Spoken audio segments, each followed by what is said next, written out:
কৃষ্ণ বলছে সুদামারে আবার কবে তোর সঙ্গে দেখা হবে জানি না, তবে তোকে আশীর্বাদ করবো আমি গোবিন্দ রূপে তোর বন্ধু হই। সুদামা তুই ভালো থাকি,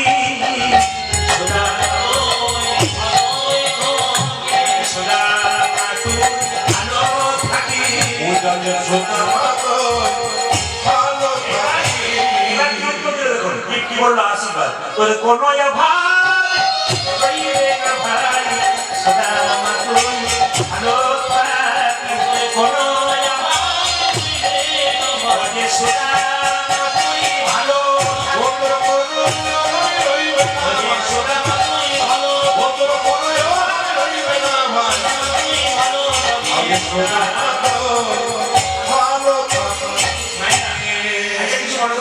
আশীর্বাদ দিলে তুই ভালো থাকিস, আর তোর কোনো অভাব থাকবে না।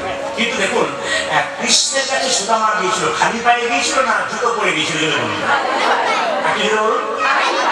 বাচ্চারা বলতে পেরেছে 100 বছরে 10,000 লোকের মাঝে বলতে পারে, আর 10টা লোকের পাশে বলতে পারে খালি পায়ে। কেন বলুন তো?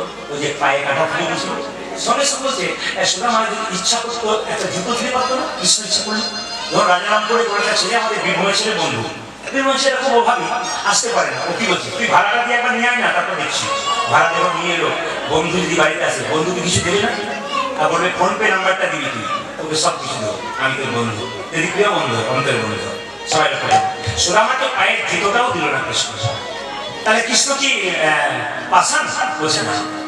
কৃষ্ণ কেন দিল না মায়ের? সবাই করে। কৃষ্ণ মনে মনে ভাবছে সুদামাকে যদি জুতো দিয়ে দিই, তুই যে দ্বারকার পর দিয়ে হেঁটে হেঁটে যাবি, তোর চরণে